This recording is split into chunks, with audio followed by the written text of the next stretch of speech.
Real early morning here in South Tahiti. Oh, out on the chopper, as some of you have seen.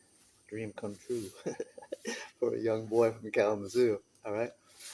Um, I just want to articulate a bit more about the book that I'm publishing. Number one, the most important thing is that Ted Wong told me to write this book 30 years ago, and that I sat on it for 30 years. And only about, I don't know, 2 or 3 years ago, I decided to publish it. But I ran into some difficulty in regard to publishing it, and still kind of struggling with it because I have a problem with tech. My brain is not wired to do things on social media and technology and stuff. I just always mess it up and cause problems for myself. Um, so that was the most important point. It was about that Ted Wong told me to write the book. He looked at my outline, and I've published my outline publicly. And people really don't comment on it for whatever personal reasons that they have. But when he saw it, he said, "This is good." He said, "But no one will understand it unless you write a book." So I did.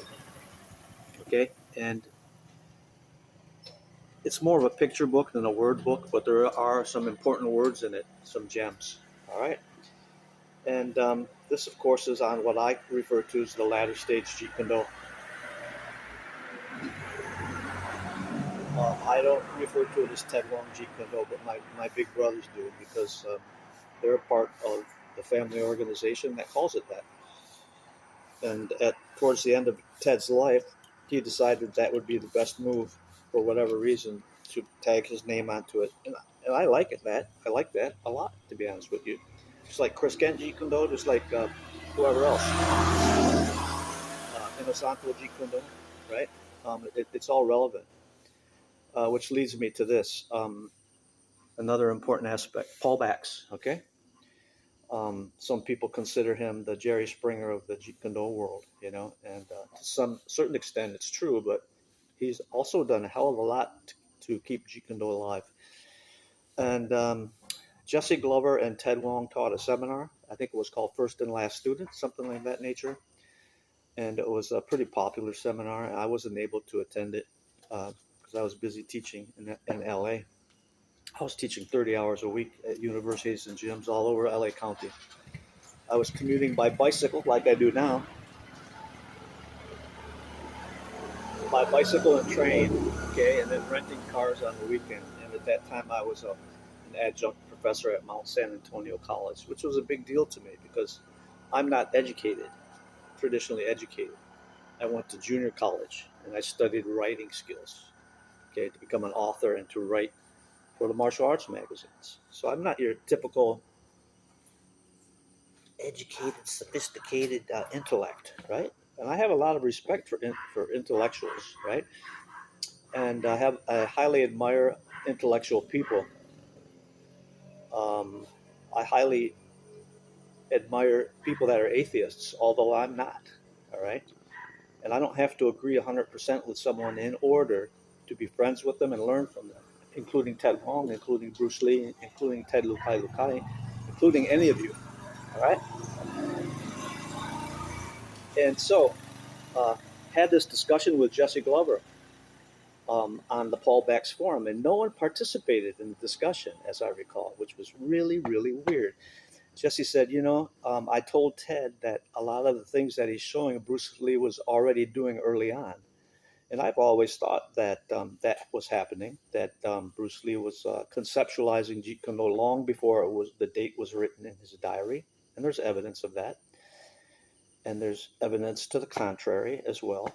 So Jesse said, well, no, I reacted by saying to Jesse, I said, well, there's clearly common denominators between boxing, fencing, and Wing Chun, and he agreed with me.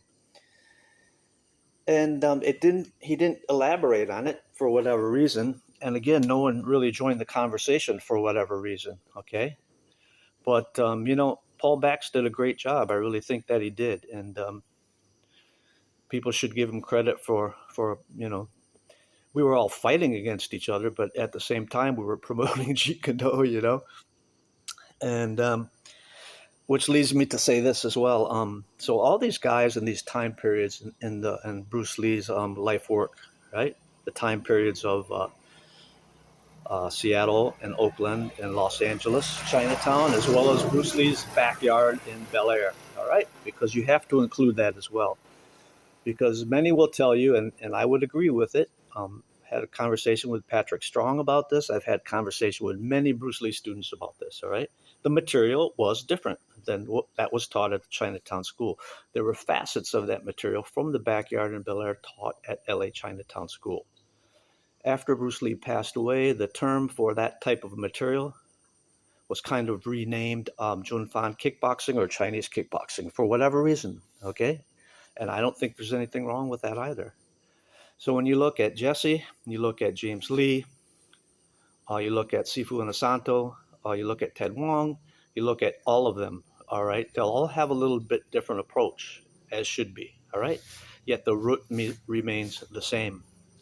You have Gong Fu, right? And for me, it's not just the Wing Chun root. It's Gong Fu is the root. Okay, the philosophical, scientific facets of Gong Fu, Chinese Gong Fu in general. I see Tai Chi in JKD. All right, um, so people should give respect to everyone.